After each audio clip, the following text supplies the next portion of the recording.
My name is Benjamin Franklin, and I know there have been a lot of concerns about freedom of speech on college campuses. So let's talk about it.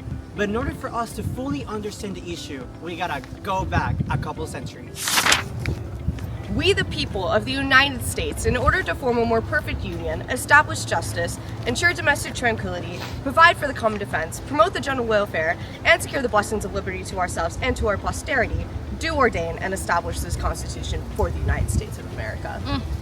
I like that. I like that a lot. Thank So where you. should we go next? Well, I don't know. I only got this far in my head. Your concepts of plans. How about a list? Great idea. I think our First Amendment should have something to do with protections against the government, especially from censorship of speech. I mean, in England, they censor our speech through all kinds of things. The Licensing Act, and we could be penalized for criticizing the government under seditious libel. No.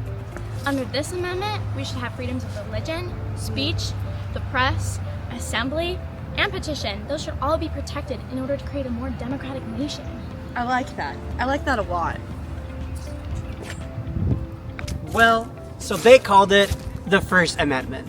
In order for us to fully understand what the First Amendment is, we must also go back to history and see how it has changed, because back then, they could have not accounted for all the ways in which free speech could have been protected, which have been affected by various court cases, which we will talk about. Well, let's start broad. In order for us to understand what speech is allowed regardless of where it's spoken and what speech is punishable, we must look at how the Constitution interprets them. There is permissible speech, which is protected by the Constitution, and unpermissible speech, which for obvious reasons is not. Impermissible speech is not protected by the Constitution due to the ways in which it can affect people. It can be fighting words, it can be through threats, or it can also be incitement to violence. Established under Brandenburg versus Ohio, incitement is speaking in a way that produces immediate lawless action. So if I say, we need to break into this building right now, Break it! this is incitement, because this statement is likely to incite immediate lawless action. Under Watts v. United States in 1969, true threats became outside the scope of First Amendment protections.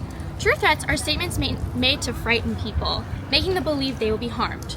For example, if I say, I'm going to shoot you in the arse, this is a true threat, because the statement made John believe he would be shot in the arse. In Chaplinsky versus New Hampshire, fighting words are words that are likely to incite immediate violence or retaliation by the recipient of the words. So, if I grab Alexander and I go, you goddamn loyalist, I bet you do worse than Daddy George. That statement is likely to incite immediate violence or retaliation by Alexander. That was good, but it's enough of those old boring examples. How the hell does this relate to university campuses? So schools and universities are legally allowed to limit students' and professors' freedom of speech on campus. However, these limitations must be content neutral, meaning they are not directed at the content that is expressed in the speech. This means that they can be time, place, and manner restrictions, and they must fit the university's educational goals. This means that universities can limit when students protest, not at 1 a.m. with megaphones. But first, we have to turn off the lights. Cancel media law! Universities can also limit where students protest.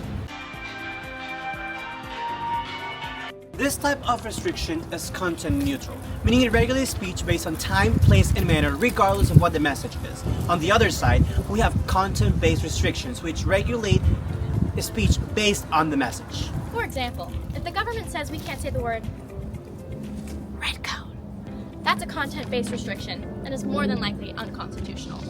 But it depends! On university campuses, speech must be balanced with educational and safety goals.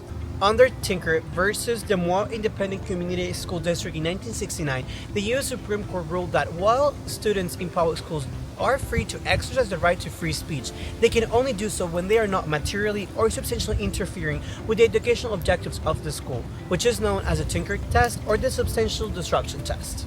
Hate speech is protected under the First Amendment, and therefore it is technically allowed on university grounds. However, if the speech is done with the intent to intimidate somebody or as a through threat of violence, it is not protected, and therefore you can be punished.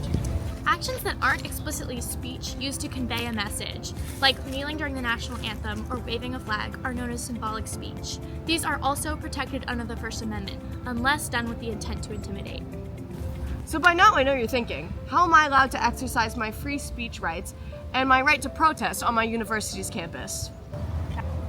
Oh hey, you said you want to protest? Well, let's talk about it. You must research your university campus guidelines and requirements. Do you need a permit? Is there a specific time of the day you must adhere to? While universities cannot restrict the views you are expressing, they can put requirements on when, where, and how these expressions take place in order to adhere to educational goals and standards. You need not to violate the law. This includes incitement, truth threats, or other unlawful actions such as vandalism or damage to public property. If you do these things, you may be subject to be arrested or face disciplinary consequences. Know your rights. If you adhere to your university's protest policies and understand what types of speech are protected and not protected by law, then simply voicing disagreement with government policies is not reason enough to face legal consequences. Now go. Voice your opinion! And do so legally.